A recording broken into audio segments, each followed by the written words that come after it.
Group এটা আহিছোঁ আৰু মই আপোনালোকক ক'বলৈ আহিছোঁ যে কাইলৈ বিধানসভা এই বিষয়টো মই উত্থাপন কৰি ধিং অঞ্চলৰ এই মানুহবিলাকৰ নিৰাপত্তাৰ প্ৰশ্নটো আৰু নাৰী সুৰক্ষাৰ প্ৰশ্নটো বিধানসভাত উত্থাপন কৰিবলৈ চেষ্টা কৰিম। খালি আপোনালোকে নিশ্চয় জানে যে মই এজন MLA আৰু মোক বিধানসভাত ইমান কথা ক'বলৈ নিদিয়ে।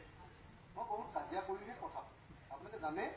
মই কাইলৈ উঠাম আৰু কাইলৈ যদি বিধানসভাতে এটা উঠাব পাৰোঁ আৰু যদি এটা মীমাংসালৈ আনিব পাৰোঁ, মই মীমাংসালৈ কি আনিবলৈ চাম?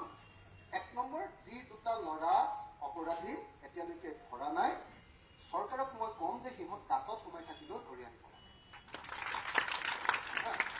2 নম্বৰ, মই চৰকাৰক কাইলৈ ক'ব খোজো যে সেই দুটা ল'ৰাক মানে ফাৰ্ষ্ট ষ্টেপ কোৰ্ট দি সিহঁতক মানে আনুষ্ঠানিকভাৱে ফাঁচি দিয়াৰ ব্যৱস্থা কৰিব। হয়নে? আনুষ্ঠানিকভাৱে ফাঁচি। এটা অপৰাধীৰটো কি হ'ল আমি গম পালোৱে, কিন্তু আমাক লাগে আনুষ্ঠানিক ফাঁচি। হয়নে নহয় আপোনালোকে কওক? তাৰমানে বিশেষকৈ মহিলাসকলে বুজি পাব যে আনুষ্ঠানিক ফাঁচি দিলেহে অসমত আচলতে ৰেপ বোলা বস্তুটো একদম ঠাণ্ডা হৈ যাব। ৰেপ বোলা বস্তুটো ঠাণ্ডা যদি হ'বলৈ হয় আনুষ্ঠানিক ফাঁচি, এনেকে বেকাকে নহয়। হয়নে? একদম আনুষ্ঠানিক ফাঁচি, আৰু আনুষ্ঠানিক ফাঁচি হ'বই। কেলে? এই ৰেপটোৱে 3টা ঘটনা ঘটিছে। 1 নম্বৰ ৰেপ, 2 নম্বৰ এটেম্প টু মাৰ্ডাৰ, মানুহজনী মাৰি পেলালে। মানে আমাৰ ভণ্টিজনীক মাৰি পেলালে, মাত্ৰ দেখি গ'ল কাৰণে বাচি গ'ল। গতিকে এইটো মাৰিয়ে পেলাইছে বুলি ধৰিব পাৰে, মাৰিবলৈকে লৈছিল আচলতে। 2 নম্বৰ। 3 নম্বৰ, এই ঘটনাটোৱে বহুত জাতি আৰু জাতিৰ মাজত একদম সাম্প্ৰদায়িক সংঘৰ্ষৰ পৰ্যায়লৈ লৈ গৈছে। হয়নে? আৰু গোটেই অসমতে অশান্তিৰ সৃষ্টি কৰিছে। হৈছে নাই? গোটেই অসমতে হৈছে নাই? তো গতিকে এইটো এনেকুৱা ডাঙৰ অপৰাধ যে এই অপৰাধৰ একমাত্ৰ শাস্তি ফাঁচি। গতিকে মই চৰকাৰক আজি এই অনশনস্থলীৰ পৰা, এই আন্দোলনস্থলীৰ পৰা চৰকাৰৰ ওচৰত দাবী জনাইছো, ৰাইজৰ হৈ দাবী জনাইছো যে য'তেই নাথাকক লাগিলে, যদি নিগনিৰ গাঁততো সোমাই আছে সেই গাঁতৰ পৰাও চৰকাৰে এই দুটা অপৰাধীক ধৰি উলিয়াই আনিব লাগিব। হয় নে নহয়? মাৰি পেলালেও নহ'ব। হয় নে নহয়? সিহঁতক ধৰি আনিব লাগিব, সিহঁতৰ চেহেৰা ৰাইজৰ সন্মুখত দেখুৱাব লাগিব, আৰু সিহঁতক আনুষ্ঠানিকভাৱে ফাঁচি দিয়াৰ ব্যৱস্থা কৰিব। হয় নে নহয়? মই ভাবো যে এই দাবীটো আপোনালোকে ষ্ট্ৰিক্ট হৈ থাকক। মই বিধানসভাত এই দাবীটো উত্থাপন কৰিম। আপোনালোকে মই কিমান পাৰোঁ মই নাজানো, আৰু যদি মই বিধানসভাত এই দাবীটো উত্থাপন কৰিব নোৱাৰোঁ, মই দৰকাৰ হ'লে অসমৰ মুখ্যমন্ত্ৰীক লগ কৰি হ'লে, মানে আপোনালোকে চিষ্টেমটোতো জানে, বিধানসভাত মই দিলেও মোক নিদিবও পাৰে। আৰু মই এটা বিধায়ক, আপোনালোকে জানে মই কিমান কষ্ট কৰি অসমৰ কথা ক'বলৈ চেষ্টা কৰোঁ, নিশ্চয় জানে। তো যদি মই বিধানসভাত ক'ব নোৱাৰোঁ, তথাপিও মই মুখ্যমন্ত্ৰীক লগ ধৰি কওঁ যে যি অঞ্চলৰ এই চেঞ্চিটিভ এলেকাবিলাকত সকলোতে পুলিচৰ কেম্প বহুৱাই মানুহবিলাকক নিৰাপদ কৰা হয়। খালি মই এটাই অনুৰোধ কৰিম, সেইটো মই অকল ৰাইজৰ প্ৰতি অনুৰোধ, মই ৰাইজৰ প্ৰতি অনুৰোধ কৰিম, হিঙৰ প্ৰত্যেকজন মানুহ, হিন্দু আৰু মুছলমান প্ৰত্যেকজন মানুহক অনুৰোধ কৰিম যাতে আমাৰ মুখৰ পৰা এনেকুৱা শব্দ কোনেও নুলিয়াই যিটোৱে আমাক ভৱিষ্যতৰ এই ঠাইখন অশান্তিময় কৰিব। আৰু মই বিশেষকৈ মুছলিম সমাজখনক অনুৰোধ জনাম যে তেখেতসকলে এতিয়া আগতকৈ বহুত ৰেছপনচিবল হ'ব লাগিব। মুছলিম গাঁওবিলাকত নিজৰ কমিটি কৰি ওচৰৰ গাঁওবিলাকে যাতে কেতিয়াও অসুবিধা নাপায়, অসমীয়া ভাষী গাঁওবিলাকে যাতে কেতিয়াও অসুবিধা নাপায়, থলুৱা অসমীয়া মানুহবিলাকে যাতে অসুবিধা নাপায়, তাৰ কাৰণে মুছলিম সমাজে নিজেই দায়িত্ব লৈ নিজৰ নিজৰ গাঁৱৰ মানুহখিনিৰ লগত কথা পাতি এই ব্যৱস্থাটো কৰিব লাগে। বিশেষকৈ মই শুনি আহিছোঁ সেইখন গাঁৱত যে ইয়াত বহুত ড্ৰাগছ খোৱা ল'ৰা ওলাইছে।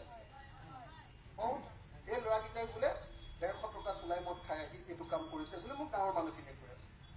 আৰু মোক কৈ আছে যে কেতিয়াবা কেতিয়াবা মোবাইল চোৰকে ধৰি এনেকুৱা ধৰণৰ কাণ্ডবিলাক, মানে এই মদ খোৱা আৰু ড্ৰাগছ খোৱা ল'ৰাবিলাকে এই কামটো কৰে। এইটো হৈছে গতিকে চৰকাৰৰ দায়িত্বটো হ'ল এই ড্ৰাগছটোৰ পৰা আমাৰ অসমখন, আৰু বিশেষভাৱে এতিয়া ধিংটোৰ কথা মই যিটো কৈছোঁ, ধিঙৰ মানুহখিনিক ড্ৰাগছৰ পৰা পুৰা মুক্ত কৰাই দিব লাগে। মানে কঠোৰতম ব্যৱস্থা গ্ৰহণ কৰিব। আৰু ৰাইজেও সজাগ হৈ হিন্দু মুছলমান চবেই মিলি আমি ড্ৰাগছটোৰ বিৰুদ্ধে অৱস্থান ল'ব লাগিব। আৰু বিশেষভাৱে মুছলিম সমাজখন যিহেতু ইয়াত অলপ বেছি এইডোখৰ, মানে গতিকে ইয়াত মুছলিম সমাজখনে নিজৰ গাঁও অঞ্চলত মিটিং পাতি তেওঁলোকৰ গাঁৱৰ মানুহৰ পৰা যাতে কোনো পৰ্যায়ে অসমৰ থলুৱা গাঁৱৰ মানুহে ডিষ্টাৰ্ব নাপায়, এই কথাটো কৈ দিব লাগে। হয়নে? এইটো এইকেইটা কথাই ক'লো।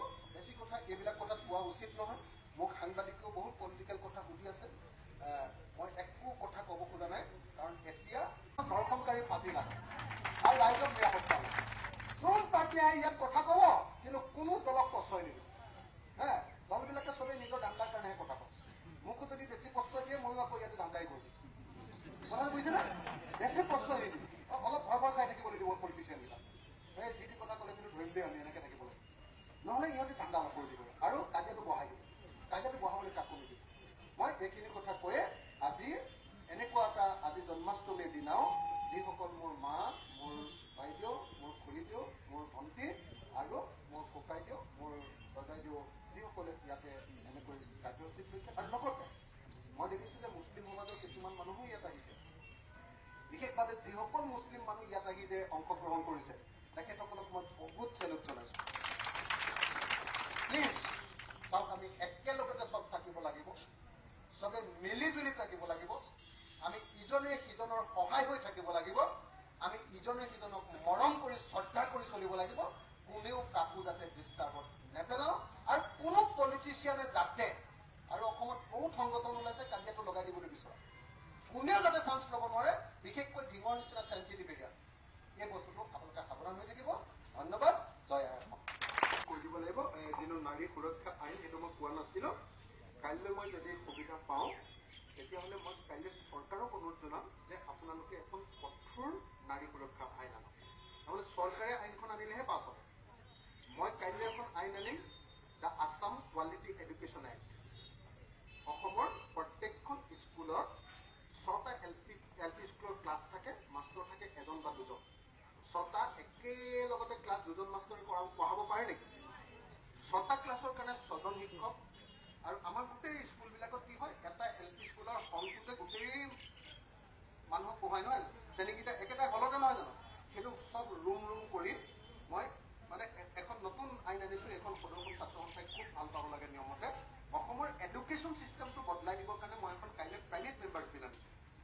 যদি মই বিলখন সুৰক্ষা আইন বিলখন আনিব লাগে, নাৰী সুৰক্ষা বিলখন, তেতিয়াহ'লে মই এইবাৰ মই ক'বহে পাৰোঁ সেইখন আনিবৰ কাৰণে এটা বহুত চিষ্টেম উকিলক লগত লৈ, মই লয়াৰ্ছক লগত লৈ এখন লিখিব লাগিব। গোটেই ভাৰতৰ সংবিধানৰ পৰা আৰম্ভ কৰি এই সম্পৰ্কীয় সকলো আইন, আমাৰ নতুন যিকেইখন আইন আহিছে তাৰ আধাৰত কেনেকৈ বনাব লাগিব, বহুত গৱেষণা কৰিব লাগে।